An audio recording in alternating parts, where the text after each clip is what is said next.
Buenas tardes para todos. Gracias por la invitación, es un gusto estar acá. Veo que la audiencia es muy selecta y muy bien informada, así que seguramente voy a hablar de cosas que ya todos más o menos saben. Gustavo mencionó ya muchas de ellas, pero la idea es dar un encare general de diversos aspectos, los más importantes vinculados a esta arritmia tan común, para introducir el curso e introducirlos a todos en el tema. Así que nos vamos a centrar en tres aspectos fundamentalmente, que es la epidemiología de la fibrilación auricular, el diagnóstico y algunas pautas del tratamiento, ya sea el tratamiento antiarrítmico o el de tratamiento de prevención del stroke. Este es un trabajo publicado hace pocos años sobre la prevalencia en el mundo de fibrilación auricular y está basado en los datos que fueron datos oficiales recopilados por organizaciones de salud internacionales, Organización Mundial de la Salud, etcétera, que todos sabemos que en muchos lugares del mundo los datos son bastante escasos y de poca confiabilidad. Pero estos son los datos que se lograron y están en distintos colores la prevalencia de fibrilación auricular. Como ustedes ven, nuestro país está en el término medio alto, con una prevalencia entre 500 y 700 aproximadamente personas con fibrilación auricular por cada 100.000 habitantes. Estados Unidos y Canadá son los lugares donde la prevalencia es mayor, probablemente vinculado a una mayor detección y diagnóstico de este tipo de arritmia. La prevalencia en Europa, como está publicado en este trabajo de nuestra revista, varía entre el 2 y el 3%, y es bueno saber que la incidencia, es decir, el número de nuevos casos en las últimas décadas ha aumentado tanto en mujeres como en hombres. O sea que queda muy claro en esta investigación que los casos de fibrilación auricular, por los motivos que ya fueron dichos y que todos conocemos, aumentan progresivamente. Y la prevalencia de fibrilación auricular también en las últimas décadas ha ido aumentando levemente, pero ha ido aumentando tanto en mujeres como en hombres. Como ustedes saben, es más frecuente en hombres esta arritmia. Y esta es una proyección publicada donde las esferas azules en su tamaño representan la prevalencia actual de fibrilación auricular, y las esferas amarillas o marrones, también en su tamaño y en su ubicación, representan la prevalencia estimada en 3 décadas y poco más. Como ustedes ven, la prevalencia estimada en su proyección es significativamente mayor, o sea que el número de pacientes con fibrilación auricular seguirá aumentando, y para los jóvenes van a tener pacientes con esta arritmia muy frecuentemente. Pero esto no son solo lucubraciones numéricas en cuanto a que va a haber más pacientes, sino que esto tiene una importancia pronóstica significativa. Como ustedes ven, no es que aumente solo la prevalencia y la incidencia, también aumenta la mortalidad. La mortalidad aumenta en hombres y aumenta en mujeres, más en mujeres. O sea, las mujeres tienen menos FA que los hombres, pero se mueren más que los hombres. Muy bien, entonces, resumiendo, es una epidemia mundial, afecta actualmente a más de 33 millones de personas en el mundo, su prevalencia está en aumento, esto va a tener una implicancia en costos de salud significativa, y como vimos, la prevalencia reportada es mayor en Estados Unidos, en Europa y en Canadá, pero hay una certeza del subreporte en los países de ingresos medios o bajos, como sería el nuestro. En segundo lugar, y como ya fue mencionado también, eso está hoy demostrado, que la fibrilación auricular no es un hecho benigno, sino que aumenta el riesgo de mortalidad, aumenta el riesgo de accidente cerebrovascular, de insuficiencia cardíaca, incrementa las hospitalizaciones, aumenta el riesgo de demencia y compromete severamente la calidad de vida. Para agravar aún más esta situación, el diagnóstico de fibrilación auricular muchas veces es complejo. Los pacientes no todos vienen con palpitaciones y tienen un electro con fibrilación auricular. La sintomatología puede ser muy variable y la fibrilación auricular intermitente y difícil de encontrar.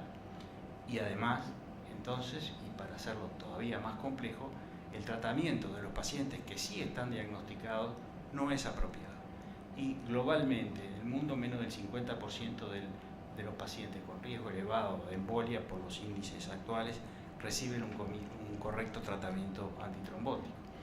Es decir, esos pacientes tienen un mayor riesgo de stroke y la fibrilación auricular, como ya es sabido por todos, multiplica por 5 el riesgo de accidente cerebrovascular en un paciente, lo cual no es poca cosa. Pero además de todo, los accidentes cerebrovasculares vinculados a la fibrilación auricular son más graves. Los trombos que se forman en la aurícula son de mayor tamaño, obstruyen arterias de mayor tamaño y originan infartos más grandes, por lo cual dejan mayores secuelas y compromisos a largo plazo. Y obviamente tienen también mayor mortalidad. O sea que su prevención es algo clave en el pronóstico de estos pacientes. Como ya fue dicho también, la fibrilación auricular aumenta con la edad, pero no solo aumenta la prevalencia de fibrilación auricular con la edad, sino que el porcentaje de pacientes de strokes vinculados a la fibrilación auricular también aumenta con la edad. Por ejemplo, a los 80 años, en la curva roja es la incidencia de fibrilación auricular con la edad, la prevalencia, pero ven que la probabilidad de que un paciente que tiene 80 años y tiene un accidente cerebrovascular esté vinculado al FA es muchísimo mayor. O sea que aumenta la fibrilación auricular, pero también aumenta con la edad la probabilidad de que el accidente cerebrovascular sea debido a fibrilación auricular. Y esta es la realidad de nuestro paisito. Somos pocos, la mayoría vivimos en ciudades, tenemos una buena esperanza de vida al nacer, pero los añosos, entre los cuales me incluyo, somos cada vez más. Y acá tienen los datos. En el 63, los mayores de 65 años eran el 7,6%, y hoy día prácticamente se ha duplicado el número de mayores de 65 años. Y estas son cifras oficiales. O sea que somos muchos los que podemos tener FA, y como queremos tener buenos médicos que nos atiendan, es que estamos dando estos cursos. Muy bien, todos conocen esta gráfica, la mostramos por todos lados. Esta es la mortalidad cardiovascular, primera causa de muerte en nuestro país, y las diferentes causas. Como ustedes ven, en nuestro país la mortalidad por accidente cerebrovascular supera la mortalidad por cardiopatía isquémica, y tiene un número en esta recopilación en estos años que supera del resto de los países de Sudamérica. El promedio anda entre 23 y 30%, el Uruguay es 35%, lo cual es un número significativamente elevado. Y para tener un número de referencia, en Estados Unidos esta cifra en estos años era 16%. O sea que estamos al doble de lo que uno podría eventualmente aspirar a tener como causa de mortalidad cardiovascular. Este trabajo, que también ya fue mencionado, publicado en nuestra revista, del Dr. Vázquez, en una institución de Montevideo, para mí es el trabajo más serio en cuanto a prevalencia de fibrilación auricular. Está limitado a la ciudad de Montevideo y a una institución mutual, esas son ciertas limitaciones, pero es un trabajo seriamente realizado, y definió una prevalencia global en mayores de 20 años de 2%, lo cual está de acuerdo con todos los datos internacionales publicados. Además, demostró que esa prevalencia va aumentando, que es prácticamente insignificante en los jóvenes, va aumentando progresivamente con la edad, siendo de 11%, por ejemplo, en los mayores de 80 años, 16% en hombres y 10% en mujeres, lo cual, con la cantidad de pacientes añosos que visitan nuestros consultorios, es un número muy importante. Pero además ellos revisaron algunos datos del número de pacientes y cómo estaban tratados en esa institución. 10 cardiólogos se revisaron durante un mes las consultas que hicieron, 1.875 consultas. Como ven, el 15% de los pacientes que ve un cardiólogo tienen fibrilación auricular. No es poca cosa, yo creo que debe estar superado por la hipertensión y la cardiopatía isquémica, quizás, pero sin duda es un habitante habitual, y obviamente las edades de estos pacientes son las que veníamos hablando. Muy bien. Existen una serie de factores de riesgo de fibrilación auricular, algunos de los cuales conocemos de siempre y otros que se ha demostrado últimamente.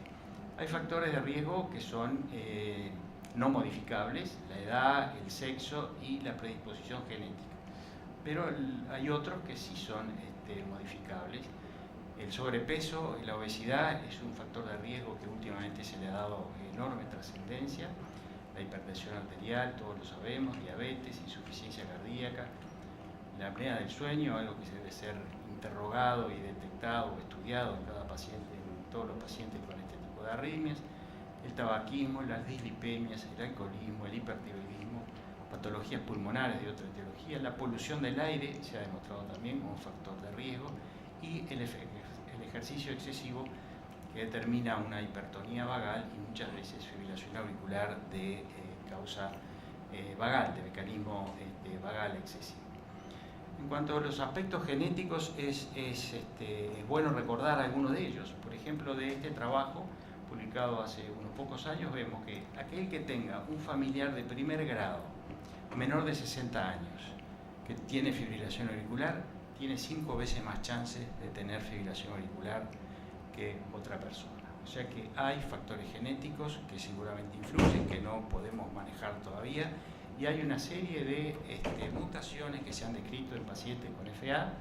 A destacar, el 5% de los pacientes con fibrilación auricular solitaria tienen una canalopatía de sodio, que explica algunas otras patologías arrítmicas también. O sea que hay un factor genético todavía no bien definido, sin líneas de detección determinadas todavía, pero que seguramente en los próximos años esto va a ir, la información en este aspecto va a ir creciendo. Para volver un poco al accidente cerebrovascular isquémico, como ya también fue mencionado, el riesgo es similar en aquellos pacientes que tienen FA permanente o paroxística. También es similar en aquellos en los cuales la fibrilación auricular es asintomática. Y como mencionamos, estos accidentes cerebrovasculares son más graves, tienen mayor mortalidad, mayores secuelas y tendencia a la recurrencia. De tal manera que podemos decir que el accidente cerebrovascular es la complicación más común y devastadora de esta arritmia. Y una preocupación especial es la fibrilación auricular silenciosa, porque el paciente potencialmente tiene un riesgo de accidente cerebrovascular y nosotros no tenemos un diagnóstico de fibrilación auricular. Para esto la clave es el monitoreo, y el monitoreo empieza por el electrocardiograma, el Holter, registros de eventos más prolongados o incluso sistemas de registro implantables. Pero hay un método de monitoreo que es tomar el pulso, que es muy sencillo, muy barato y que debe hacerse no solo los médicos cuando ven un paciente, si es que no lo ocultan, sino que también la comunidad. O sea que el autocontrol del pulso, sobre todo en aquellos mayores de 65 años, debe ser una conducta a difundir para poder detectar episodios de fibrilación auricular asintomáticos y que pueden ayudar a prevenir un stroke.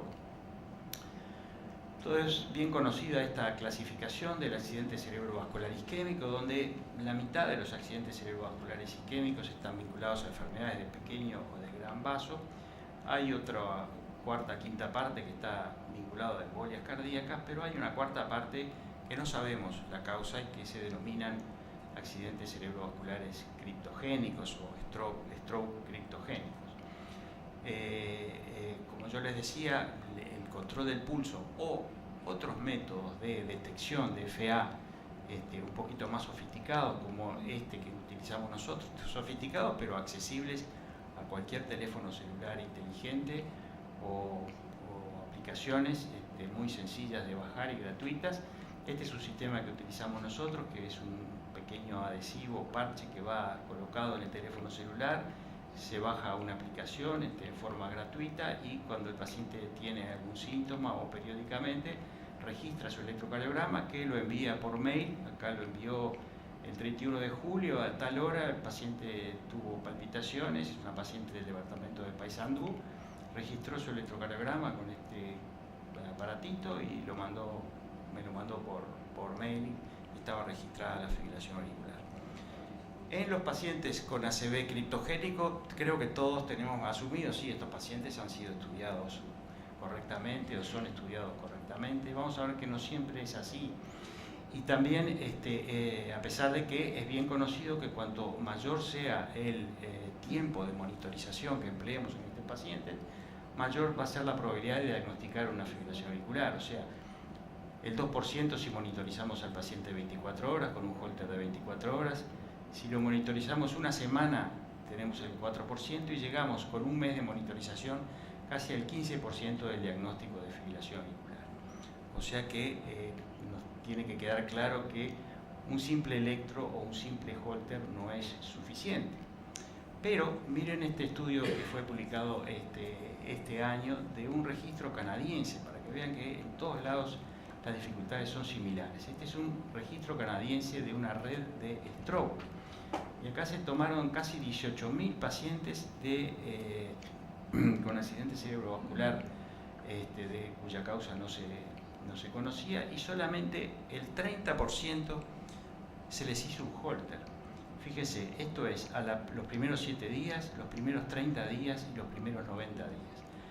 La barra grande que corresponde a los estudios de imágenes, o sea, todos los pacientes en las primeras semanas tenían un estudio de imágenes.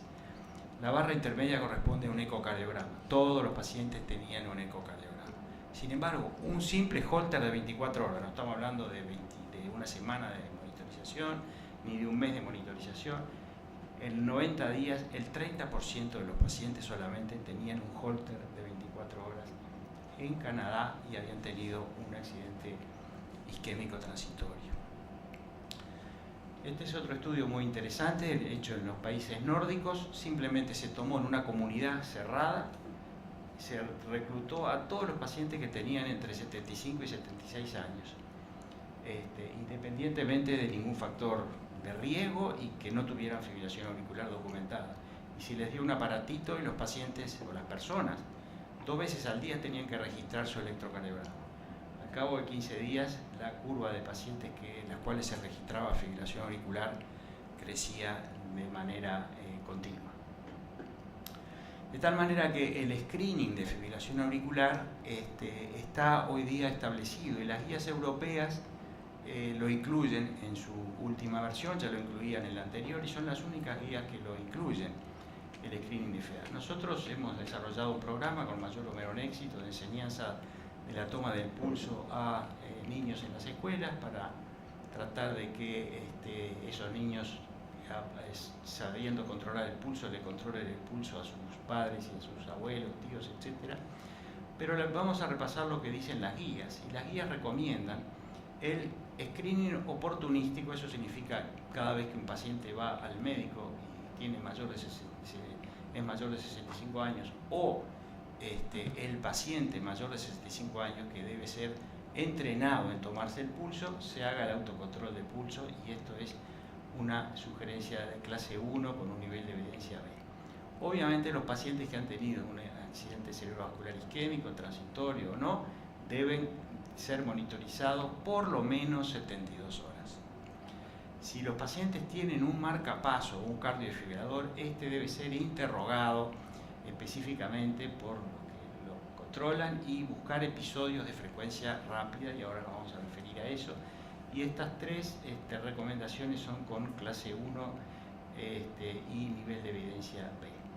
En pacientes con stroke, obviamente debe registrarse un monitoreo adicional con monitores de tiempo más prolongado o monitores implantables para documentar fibrilación auricular silente, y esto tiene un nivel de evidencia 2A, y en los mayores de 75 años debe sistemáticamente buscarse en el electrocardiograma o con algún sistema de registro la fibrilación auricular. Esto es lo que dicen las guías de este año con respecto al screening y en este tema del diagnóstico de la FEA. Y esta es una paciente, como decíamos, que los pacientes con marcapaso, hoy los marcapasos registran permanentemente el ritmo cardíaco y detectan episodios de frecuencia alta auricular o ventricular.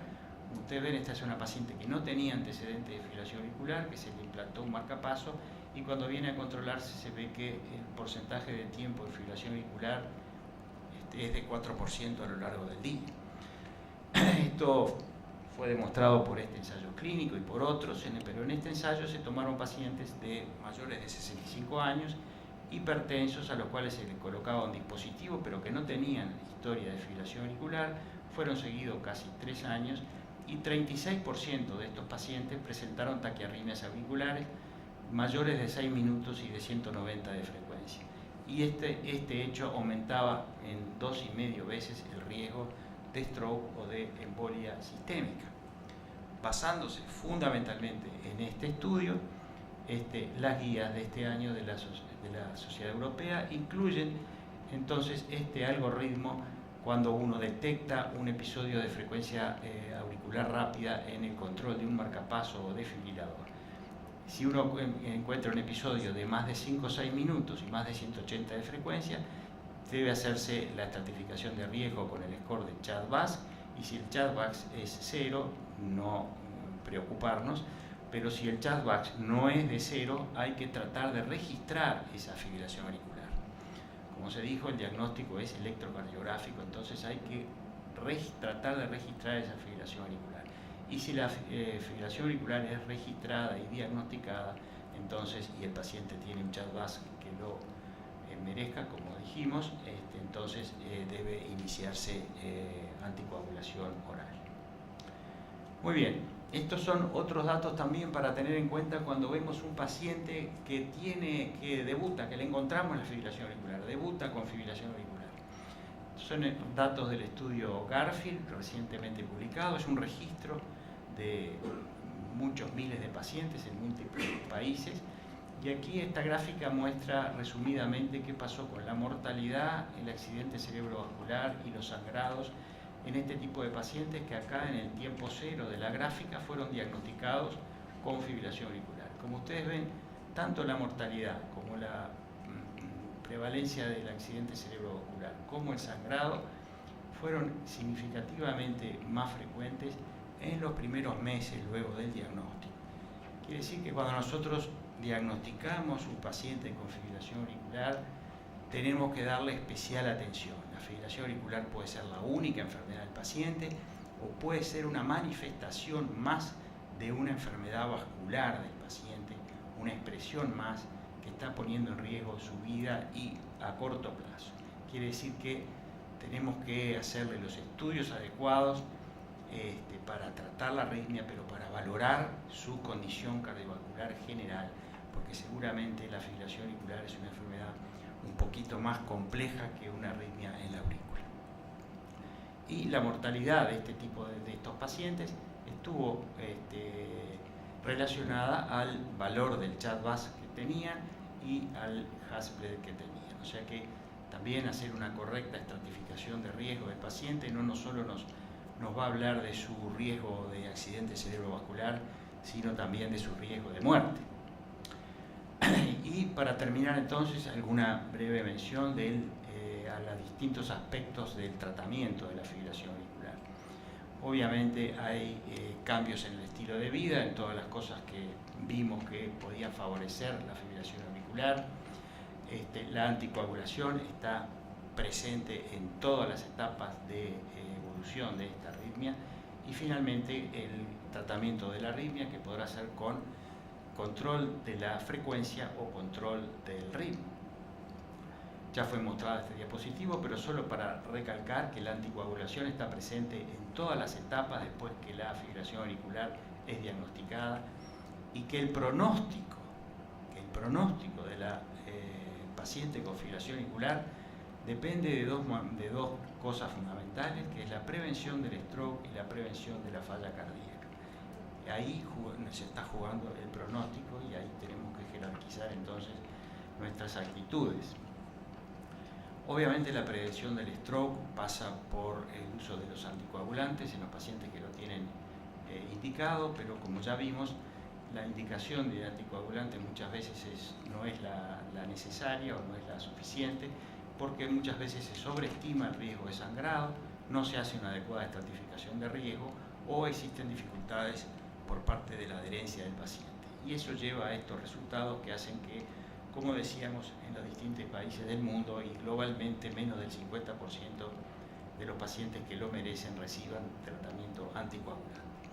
El score de CHADVAX está aceptado hoy y recomendado por todas las guías, y solamente recordar que cuanto más mayor es el score, mayor es la probabilidad de tener accidente cerebrovascular y de mortalidad también, como vimos, y que el CHADVAX creo que una de las razones fundamentales por las cuales digamos que ha sustituido al CHAD es que los pacientes con CHAD 0 tienen casi 2% de probabilidad de tener un accidente cerebrovascular por año, mientras que CHADVAX 0 la probabilidad es 0, o sea, son realmente de bajo riesgo. Los CHAD 0 son pacientes de riesgo intermedio. Creo que esa es una de las razones fundamentales por las cuales finalmente este índice, que no es perfecto, pero es el que se ha impuesto en las guías actuales.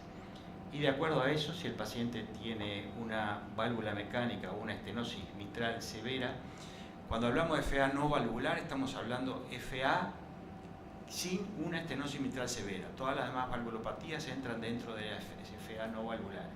Estos pacientes deben recibir antivitamina K, no tienen opción por ahora a los nuevos anticoagulantes. Pero si no tienen una válvula o no tienen una estenosis mitral severa, si el CHADVAX es 0, no deben recibir terapia, no deben recibir ni aspirina ni ninguna terapia. Si tienen un CHADVAX de 1, debe considerarse los anticoagulantes, tampoco tiene indicación de aspirina. Y si tienen un CHADVAX de más de 2, deben anticoagularse con lo que sea, con los nuevos anticoagulantes o con antivitamina K. Eso dependerá de algunos factores que vamos a mencionar ahora. Pero desde hace unos años se conoce, y seguramente en el futuro algunos biomarcadores van a ser incluidos en la estratificación de riesgo de estos pacientes. Este es un estudio de hace unos pocos años en el cual la adición del BNP en los pacientes con fibrilación auricular mejoró significativamente la predicción del riesgo de tener fibrilación auricular al cabo de 10 años. Y en este estudio, que es recientemente publicado, el estudio con otro nuevo anticoagulante antifactor 10A, que es el edoxaban, que comparó 21 pacientes, warfarina versus edoxaban, en casi 5.000 pacientes de los que integraron este grupo, se determinaron los D-dímeros, la troponina y el ProBNP. Y utilizando estos tres biomarcadores se estableció un nuevo score de riesgo, y ese score de riesgo asociado al CHAD, por acá tenemos el score de riesgo del CHAD, aumentó significativamente el valor predictivo de la clasificación de CHADVAX para la predicción de stroke. O sea que apenas nos terminemos de acostumbrar a utilizar el CHADVAX, va a aparecer seguramente otro score de riesgo que va a incluir sin duda biomarcadores en esta patología como en otras dentro de la cardiología. Podemos anticoagular cuando tienen indicación a los pacientes con lo que queramos, como decía yo recién, y podemos utilizar la warfarina. La única condición es que tenemos que saber cuál es el tiempo en rango terapéutico en nuestro hospital y en nuestros pacientes. Y que levante la mano el que sepa cuál es el tiempo en rango terapéutico de sus pacientes en su hospital. Nadie lo sabe. Bueno, en Uruguay el único dato que yo conozco, por lo menos que está publicado, es de la unidad de insuficiencia cardíaca del Hospital de Clínicas, una población cerrada con insuficiencia cardíaca bien controlada, y en esa población cerrada y bien controlada el tiempo en rango terapéutico fue de 56%, lo cual no está mal, pero hoy día se exige que para poder utilizar warfarina, si la queremos utilizar, tenemos que tener un tiempo en rango terapéutico superior al 65%. Quien tenga un tiempo en rango terapéutico superior al 65%, como tienen en Suecia, no es que sea imposible, en Suecia lo tienen, puede seguir utilizando warfarina con tranquilidad. Pero disponemos hoy día de los nuevos anticoagulantes que no solo han mostrado una igual o mejor valor en la prevención del accidente cerebrovascular isquémico, sino que fundamentalmente han demostrado una disminución significativa en el stroke hemorrágico como complicación del tratamiento anticoagulante o no, y además han demostrado una disminución discreta pero significativa de la mortalidad global. O sea que hoy día disponemos de estos nuevos anticoagulantes. Pero muchas veces nos preguntamos si esto que está basado en ensayos clínicos randomizados, donde los pacientes son muy bien controlados, realmente se refleja en la vida real. Y el estudio danés, que tiene muchas publicaciones últimamente, pero que es un estudio muy completo, con un número muy importante de pacientes, que tiene muchos años de evolución y del cual se extraen datos muy valiosos, mostró estos datos en este estudio recientemente publicado, desde este año, del British Medical Journal. No había riesgo significativo, diferencia de riesgo significativo en el stroke isquémico entre los nuevos anticoagulantes y la warfarina, es decir, lo mismo que demostraban los ensayos clínicos randomizados. El rivaroxaban en estos datos se asoció con un menor riesgo de stroke isquémico o de embolismo sistémico que la warfarina, pero con frecuencias similares de sangrados mayores. Por otro lado, el dabigatran y el apixaban fueron similares a la warfarina en cuanto a prevención del embolismo, pero tuvieron menores frecuencias de sangrado mayores. O sea que aproximadamente los datos reproducen lo de los ensayos clínicos. Y este es un esquemita que me pareció muy útil y que yo dibujé un poquito para facilitar las indicaciones de los anticoagulantes. Hombres con CHA2-VAX de 2, clase 1, indicación clase 1, nivel de evidencia A. Mujeres con CHA2-VAX igual o más a 3, clase 1, nivel de evidencia A. No hay muchas indicaciones en las guías de clase 1, nivel de evidencia A, y esta es una de ellas. Hombres más de 2 o mujeres más de 3. Si el hombre con 1 o mujeres con 2, la indicación es 2A, clase 2A y nivel de evidencia B. Y bueno, este es el uso de warfarina cuando hay una prótesis valvular o una prótesis mecánica. Y finalmente, la otra indicación, clase 1 y nivel de evidencia A, es que en aquellos pacientes que vamos a empezar la anticoagulación, es preferible hacerlo con un nuevo anticoagulante. Para terminar, control del ritmo o control de la frecuencia.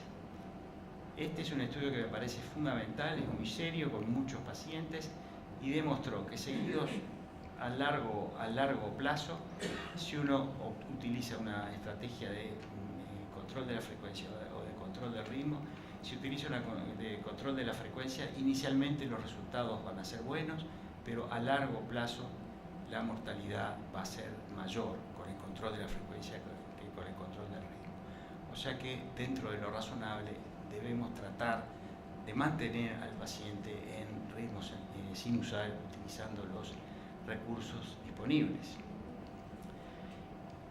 Para terminar rápidamente con el control de la frecuencia, esta es una parte sencilla. Las drogas que se utilizan son básicamente los beta bloqueantes y la digoxina en los pacientes que tienen fracción de eyección baja, beta bloqueantes o digoxina solos o en combinación, y en los pacientes que tienen fracción de eyección normal podemos utilizar cualquier cosa, digoxina, beta bloqueantes o anticálcicos. No figura en estas guías actuales la amiodarona como opción clase 2B, creo que era en las guías anteriores, para el control de la frecuencia. Los beta bloqueantes sin duda son la terapia más efectiva para el control de la frecuencia a largo plazo.